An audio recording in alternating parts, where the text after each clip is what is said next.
ಸ್ನೇಹಿತರೆ, ನಿಮ್ಮ ಸ್ವಾಗತ ಸಹಲ್ ಕೃಷಿಗೆ. ನಾನು ನಿಮ್ಮ ಸ್ನೇಹಿತ ರಾಘು ಮಾತಾಡೋದು. ಸ್ನೇಹಿತರೆ, ಇವತ್ತೊಂದು ಸ್ಟೋರಿ ಹೇಳ್ತೀನಿ. Actually real story. ನನಗೆ ಭಾಳ ಖುಷಿ ಆಯಿತು. ಅದೇ ಸ್ಟೋರಿ ನಿಮ್ಮ ಜೊತೆ ಶೇರ್ ಮಾಡಬೇಕಂತೇಳಿ ದೃಷ್ಟಿಯಿಂದ ಶೇರ್ ಮಾಡ್ತಾಯಿದ್ದೀನಿ. ಏನಂದ್ರೆ, ಇವತ್ತು ನಮ್ಮದು ಗುಲ್ಬರ್ಗ ಬೀದರ್ ಸೈಡ್ ಈಗ ತೊಗರಿ ಕಟಾವು ಚಾಲೂ ಆಗೈತೆ. ಆ್ಯಕ್ಚುಲಿ ಹೇಳ್ಬೇಕಂದ್ರೆ ಅದ್ರೊಳಗೆ ನಾನು ಈ ಕಡೆ ಕಮಲಾಪುರ ಸೈಡ್ ಬಂದಾಗ ಕೆಲವು ರೈತರು ಏನು ಮಾಡ್ತಾರಂದ್ರೆ, ಕಡ್ಗಿ ತೊಗೊಂಡು ತೊಗರಿ ಏನದಲ್ಲ ಹಾರ್ವೆಸ್ಟ್ ಏನಾಗಿತ್ತು ತೊಗರಿ ಕಡ್ಗಿ ತೊಗೊಂಡು ಆ್ಯಕ್ಚುಲಿ ಅವರು ಹೊಡೆಯತ್ತಿರೋದು ಸಪ್ರೇಟ್ ಮಾಡ್ತಾರೆ. ಕಾಯಿಗಳು ಮತ್ತು ಗಿಡಗಳಿಗೆ ಸಪ್ರೇಟ್ ಮಾಡತ್ತಿರು, ರಾಶಿ ಮಾಡತ್ತೀರಿ ತಿಳ್ಕೊರಿ.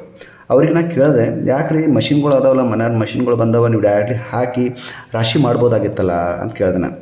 ಸೊ ರೈತರು ಹೇಳ್ತಾರೆ, ಸರ್ ನಾವು ಇವೆಲ್ಲ ರಾಶಿ ಕಂಬೈನ್ ಹಾರ್ವೆಸ್ಟರ್ ಆಗಲಿ ಥ್ರೆಷರ್ಸ್ಗಳಾಗಲಿ ಅದ್ರೊಳಗೆ ಹಾಕಿದ್ರೆ ಏನಾಗ್ತದಂದ್ರೆ, ಇವು ಗಿಡಗಳು ಆಗಲಿ ಕಾಯಿಗಳಾಗಲಿ ಕಡ್ಡಿಗಳಾಗಲಿ ಏನಾಗ್ತದಂದ್ರೆ ಎಲ್ಲ ಹಾರ್ವೆಸ್ಟ್ ಆಗ್ತವೆ.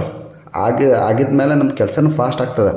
ಆದರೆ ಏನು ಇವನ್ನ ಹೊಟ್ಟೇನು ಬರ್ತದಲ್ಲ, ಅದು ಹೊಟ್ಟು ನಮ್ಮ ದನಗಳಿಗೆ, ಎಮ್ಮಿಗಳಿಗೆ, ಕರುಗಳಿಗೆ ಅಷ್ಟು ನ್ಯೂಟ್ರಿಷನ್ ಇರೋಂಗಿಲ್ಲ, ಅಷ್ಟು ಅದರೊಳಗೆ ಪೋಷಕಾಂಶಗಳು ಇರೋಂಗಿಲ್ಲ ಸರ್. ಅದರಿಂದ ನಮ್ಮದು ಎಮ್ಮಿಗಳು ಅವು ಗ್ರೋ ಆಗಂಗಿಲ್ಲ. ಆಮೇಲೆ ನಮಗೆ ಹಾಲು ಕರೆಕ್ಟ್ ಬರೋಂಗಿಲ್ಲ. ಸೊ ಅದಕ್ಕೆ ನಾವು ಮಷಿನ್ ಒಳಗೆ ಹಾಕೋಂಗಿಲ್ಲ ಸರ್. ಈ ಥರ ನಾರ್ಮಲ್ ಪ್ರಾಕ್ಟೀಸೇ ಮಾಡ್ತೀವಿ. ಕಡ್ಗೆ ತೊಗೊಂಡು ಹುಡ್ತೀವಿ. ಅದರಿಂದ ನಾನು ಹೊಟ್ಟು ಬರ್ತಲ್ಲ, ಆ ಹೊಟ್ಟು ಅದ್ರೊಳಗೆ ಹೈ ನ್ಯೂಟ್ರಿಷನ್ ಇರ್ತದೆ. ಆಮೇಲೆ ನಮ್ಮ ದನಗಳಿಗೆ ಕೊಟ್ಟಾಗ ಆ ದನಗಳು ಕರೆಕ್ಟ್ ತಿಂತಾವೆ ಸರ್. ಆಮೇಲೆ ಅದ್ರ ಜೊತೆ ನಮಗೇನು ಹಾಲು ಏನು ಬೇಕಾತಲ್ಲ, ಹಾಲನ್ನು ಚೆನ್ನಾಗಿ ಕೊಡ್ತದೆ. ಸೊ ಆಮೇಲೆ ಈ ಮಾತು ಕೇಳಿ ನಾನು ಭಾಳ ಖುಷಿ ಆಯಿತು.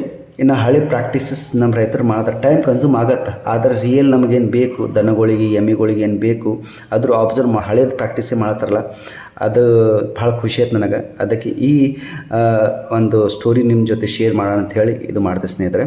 ಆಮೇಲೆ